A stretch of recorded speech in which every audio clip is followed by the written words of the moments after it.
Welcome to the Work at Health podcast. I'm Max, and today I'm joined by Dave Manheim, creator and host of the Dopey Podcast. And if you've spent any time in the recovery world, chances are you've heard of Dopey. For more than a decade, Dave has been creating a space where people can tell the messy, the funny, the heartbreaking, and the deeply human stories of addiction and recovery. What I loved about this conversation is that neither of us pretended to have all the answers. We challenged each other, admitted to our own blind spots, and talked honestly about medication for addiction treatment, along with AA, harm reduction, kratom, the role that humor plays in healing, and what recovery actually looks like when you stop trying to fit it into someone else's version of recovery. So, whether your recovery looks like mine, Dave's, or something entirely different, I think you'll find something in this conversation. Here's my chat with Dave Manheim.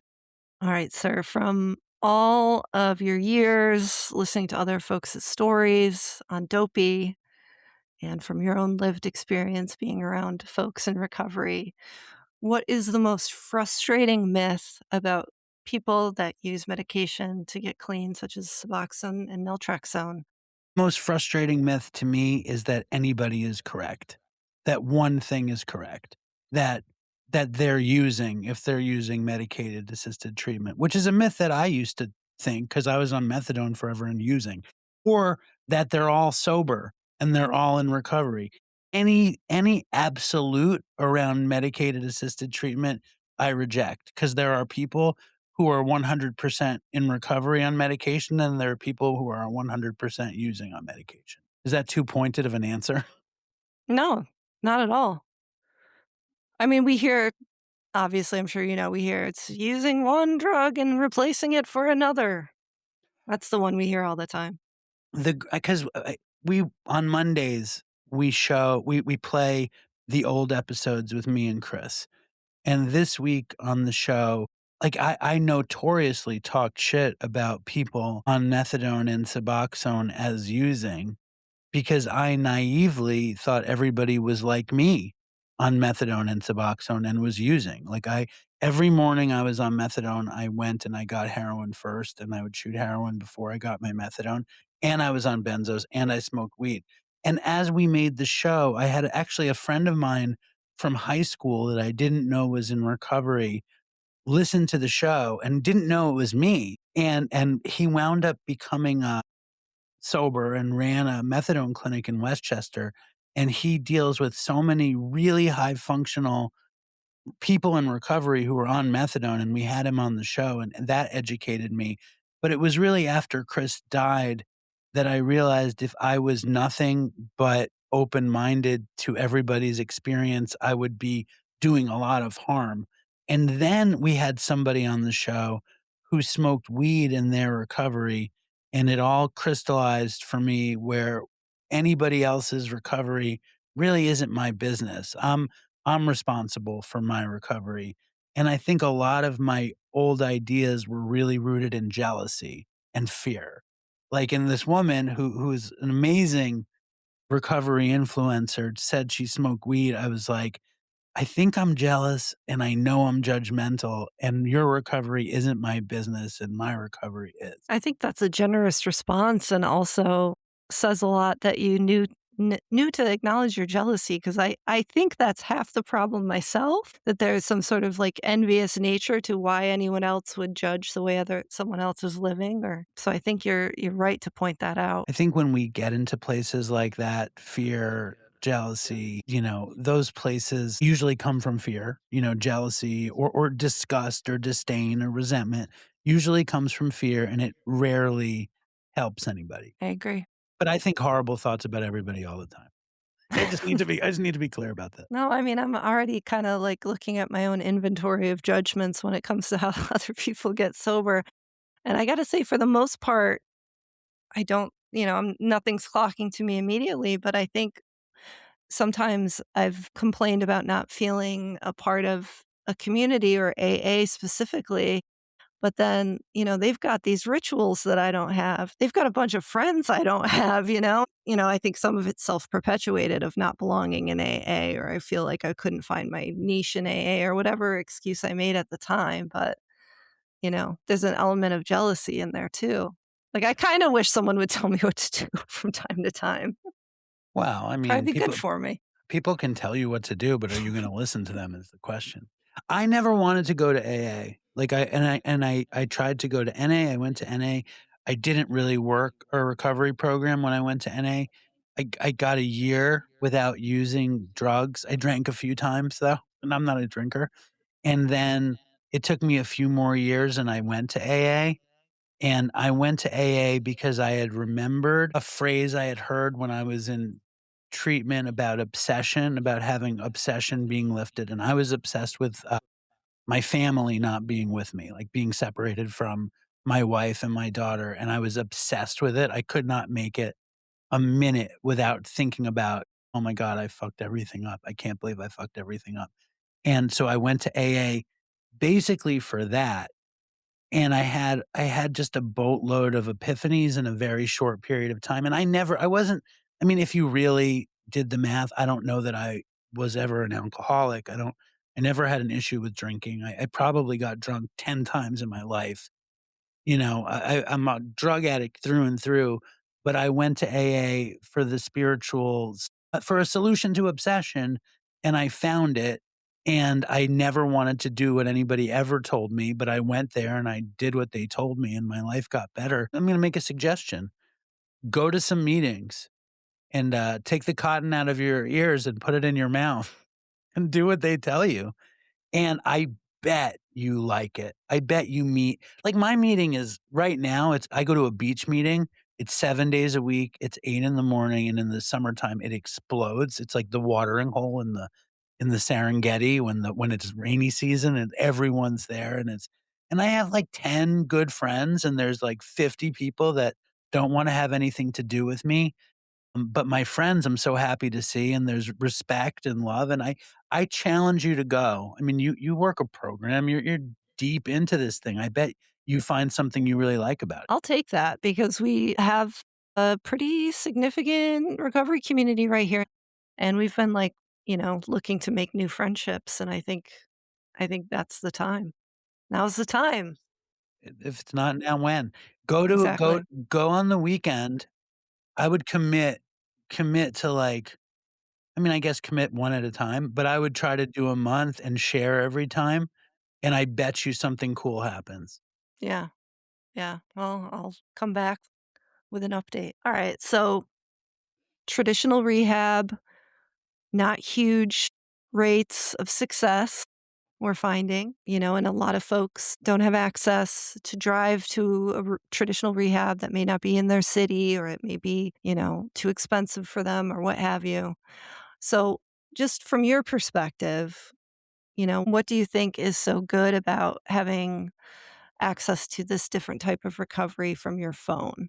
Do you see the pros of that in this day and age? Yeah, I think options are the greatest thing in the world, and we just heard from somebody. I told you, I just heard from this woman, young woman on Long Island, who is dying to get sober and is not ready to go inpatient, does not wanna go inpatient, and the fact that there is something available for somebody who is unwilling to go, it's amazing. Like, I think options are the greatest gift of that's the best thing about 2026 is that there's so many different options, there's so many different modalities, and the fact that Work at Health offers medication, counseling, all the things without having to go, I think that's amazing. If that option had been around, or what, it wasn't around really, right?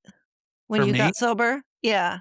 They I might have didn't been know. putting some programs together, but they were hard to find, and they certainly weren't companies yet. I went to, every free detox in New York, many of them twice or 3 times, and I went to every free detox in Los Angeles, probably, again, 2 or 3 times. I went to rehab, expensive rehab, maybe 3 times. I went to inexpensive rehab twice, and I didn't get sober from any of it. I got sober from going to a meeting years later. So, I mean, you don't know what's gonna catch anybody. All right, so you've got your ear on the ground constantly. I know it's come up on your show a lot, kratom and 7-O. What are you seeing? What are what are your fears about it? Are you seeing anything that's similar to anything you've been through? Kinda just like, what are your thoughts on this new phenomenon? My biggest thought on it is that it's just another it's like the new what do they say about like it's like the new boss is the same as the old boss kind of thing. And they're like, "But they sell it in gas stations." And it's like in 1925 they sold laudanum everywhere, and laudanum was a mix of heroin and alcohol. So it's like it doesn't matter that they sell it in gas stations. They sell it in gas stations because they don't know any better. Didn't Bayer used to make heroin? Wasn't cocaine in Coca-Cola? Like, is kratom any different than any of those things? I would say no. I would say it's exactly the same as those things. So I think it's terrifying in that it's innocuous.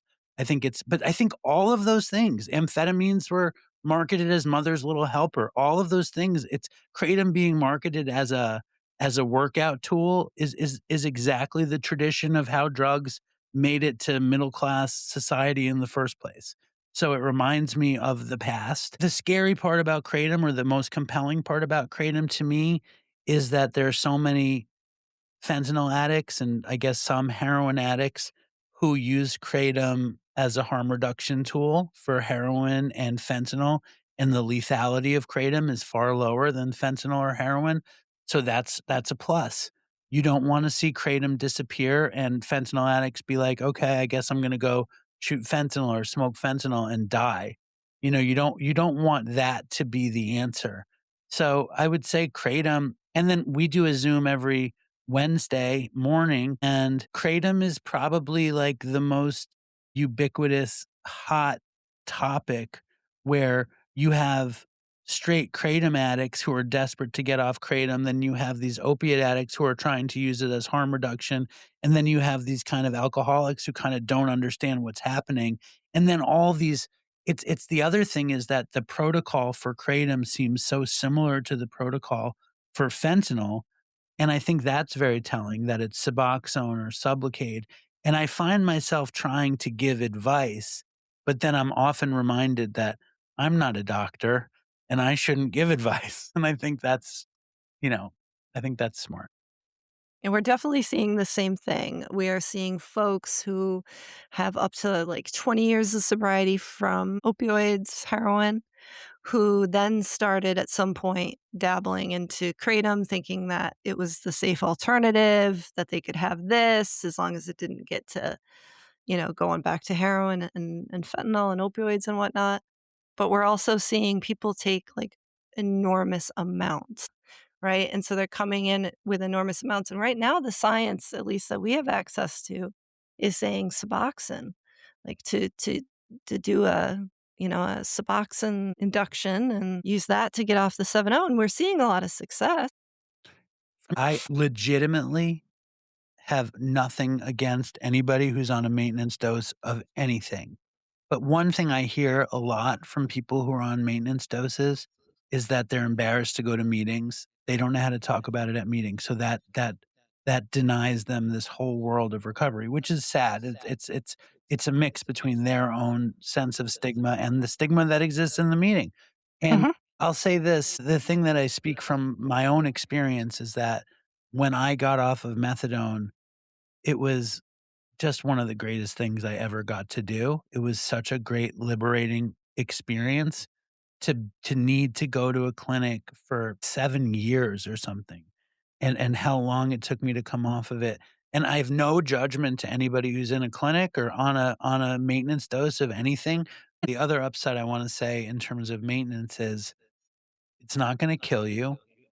You're not gonna put yourself in danger, and it lowers the lethality rates, the mortality rates around drugs. Like, if you go by statistics, medicated assisted treatment is the easiest and most effective way to keep yourself from using other chemicals. Yeah, and it really, really works for some people.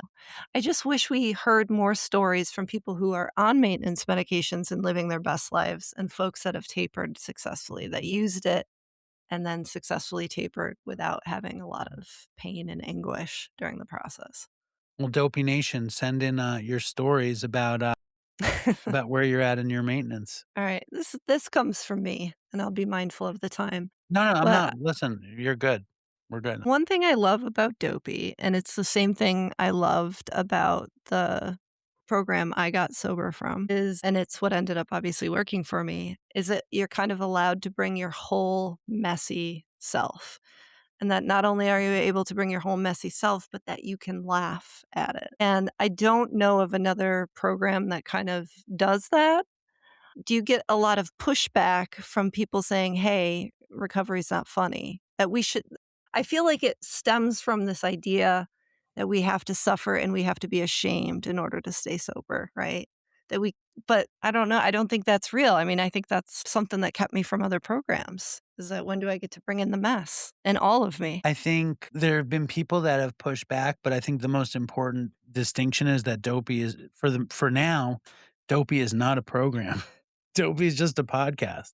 So it's like if Dopey becomes a program and I can be the cult leader that I've always wanted to be, we can have another conversation about it. But I've had like I mean, a notable famous story was Jamie Lee Curtis. You know, I was waiting tables at Katz's, and she was at Katz's, like, buying a bagel and a hat for her husband, Christopher Guest, and I ran after her to get her to come on the show, and she was like, "I'm a dope fiend," and I was like, "I'm a dope fiend too," and she's like, "I'll do your show," and then when she found out it was a comedy show, she was like, "I don't think it's funny." Like, I don't think there's anything funny about addiction or recovery, and she didn't agree to come on until Chris died, and she came on to honor Chris and to honor our friendship and to talk about how serious it is.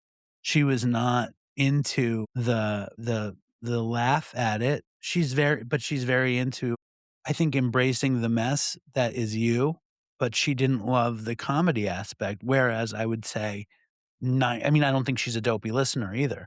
I think 99% of the listeners basically listen for the comedy aspect more than anything, and I've been hearing more and more people kinda talk to me about embracing the mess that is you, as opposed to needing to set up these, falsehoods, these cliches, these things that people say until they believe that isn't really reflective of them.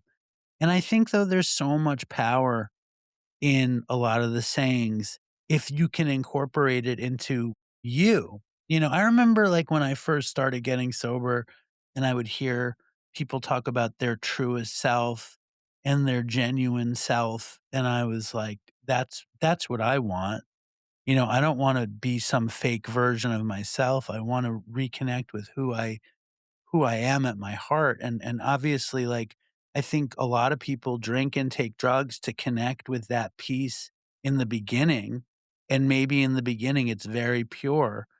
But for me, like I did drugs because it made me comfortable, it made me laugh. But then there was like spirituality and psychedelics, and I found this true piece of myself in never in using opiates or stimulants, but in using weed and psychedelics. I found this true piece of myself, but I sacrificed that piece of myself for the addiction. And when I got sober, I really did reconnect with a true version of myself. And I found that I was reconnecting with who I was before I used big time, which is really a very magical thing for me. That was cool. That's right, and again, like, it seems that, like, Dopey's whole thing, besides its authenticity, is that you get to have a laugh. You survived, you got through some fucked up shit, and, like, I don't know, when I'm with my sober friends, that's kinda, like, all we talk about. We, like, make fun of those experiences as a way to, A, make us feel better about the lives we have now, but just yeah, it's like a trauma response, it's a grief response to kinda laugh at things. If you don't laugh, you'll cry kind of feeling.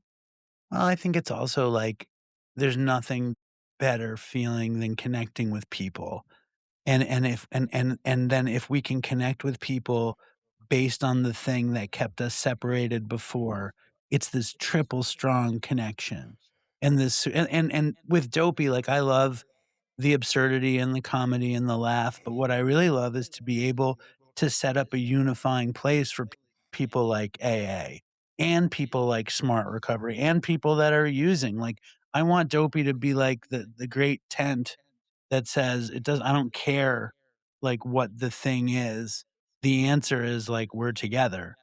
I don't care if you're a sex addict or a gambling addict or a cookie addict or a fentanyl addict, and if you're trans or I mean, we don't particularly like white supremacists or Right. Nazis or anything like that, but I mean, like, the idea is that everybody's basically the same at their core, no matter what the window dressing might be.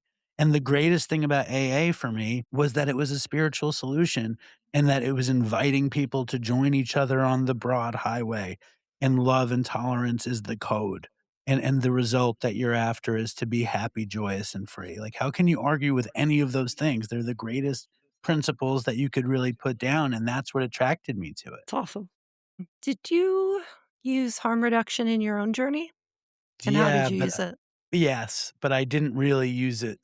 I mean, the closest thing to harm reduction that was effective for me was weed.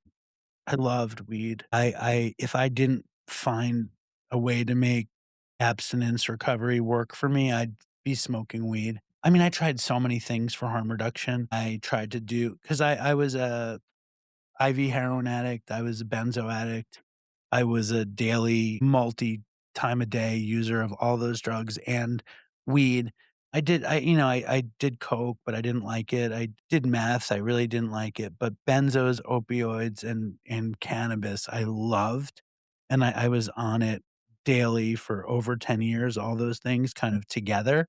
So harm reduction for me would be like I'm just gonna take benzos and smoke pot, or I'm just gonna smoke pot, or I'm just gonna shoot a bag in the morning, or I'm just gonna be on methadone, benzos, and pot, and all these different kind of versions of the harm reduction, and I wasn't particularly successful with them because I wasn't my only goal really was not being able to afford as much drugs as I wanted. That it was making bargains with myself to not be stealing, basically. That was the harm reduction for me, and in the end, I wish that my journey fit more into a harm reduction story, but in the end, like, when I smoke pot, I like to get high. I used it to deal with my anxiety. I used it to deal with my fear. I used it to deal with my inability to sleep, but I loved getting high, like, I loved smoking pot and getting high. Like, that was what I was after, and in the end, like, I'd wake up early in the morning and I'd go wait tables all day and I wouldn't smoke weed until and that was harm reduction, right?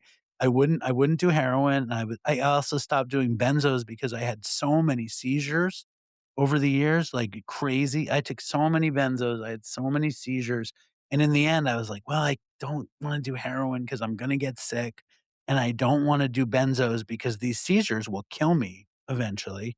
So weed is safe.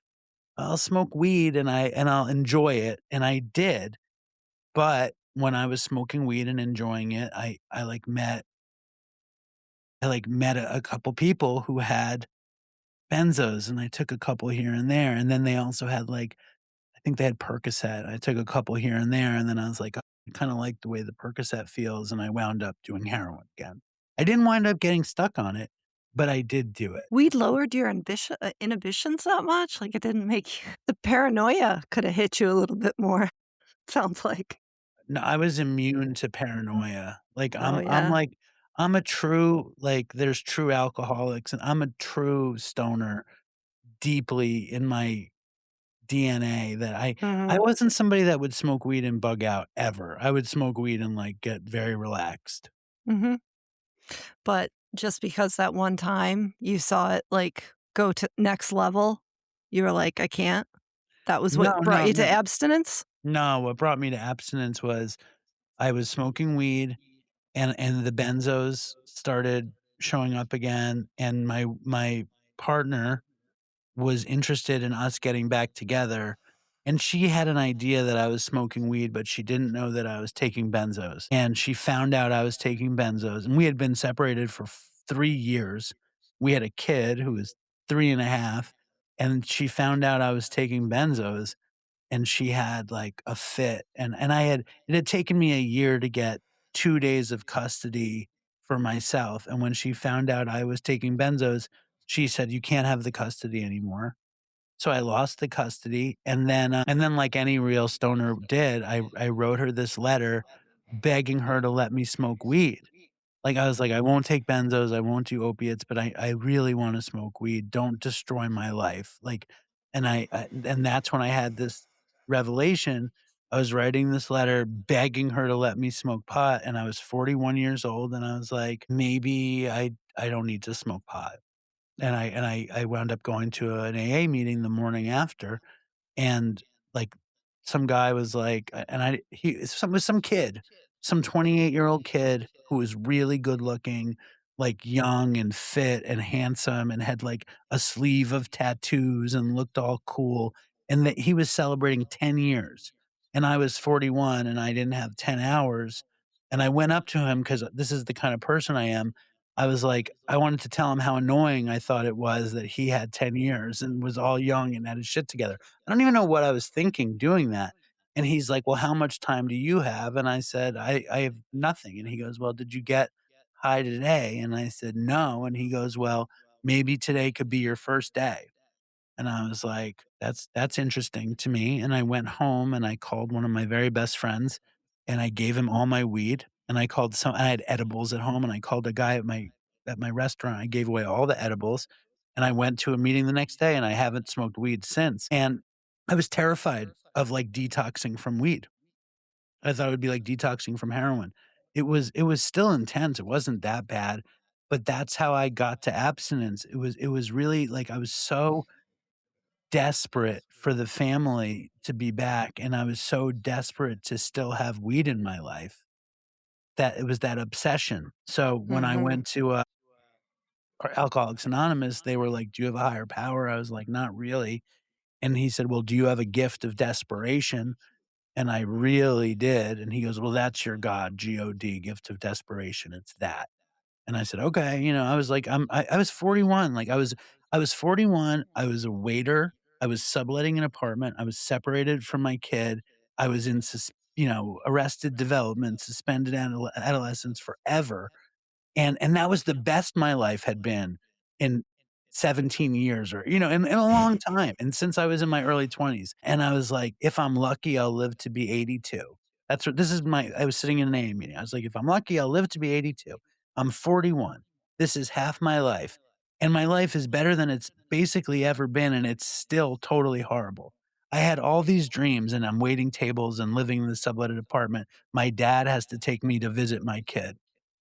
And I'm like, "Okay, well, let's see if 41 years of using gave me this, what could sobriety give me?" I mean, and I've been sober 10 and a half years now, and it's ridiculously better. It's ridiculously better. I think and that's probably why the jokes are funnier, right? Because things did get better, and it is so much better on this side of it that I don't know, when my wife is sober, I don't know if yours is as well. She's not? Oh, that's interesting. Well, my It's wife's complex. sober. Yes, it is, and I'm so glad she is, but the things that between her and I, the jokes we tell ab I mean, it feels like we're making fun of 2 different delinquents that, like, are 2 different people than who we are now. I grew up poor, I never thought I would own a house. Sobriety led me to getting a better job, to making money, to taking myself seriously, to get out of my own, arrested development. I mean, it gave me her. It has done so much, but, yeah, get us going about, like, yeah, our older selves that did some of the most craziest shit ever. I mean, you have to laugh at it. Totally, and I don't know, it's just I think how much time do you have? 8 years. Right, I mean, it's like, it's ridiculous that because you don't get to build anything when you're using or everything you build, chances are you're gonna destroy. Pretty in a weird kind of moment, and you didn't mean to destroy it, and we get to build these little things that become lives, and it's just so good, and that's really what I tell people. I heard something at a meeting that I think is worth sharing, and I definitely don't think AA is the only way, and I don't think abstinence is the only way, but somebody at a meeting said, on one hand you have everything you want in your life. You have hobbies and family and love and health and all these things. And on the other hand, you have using.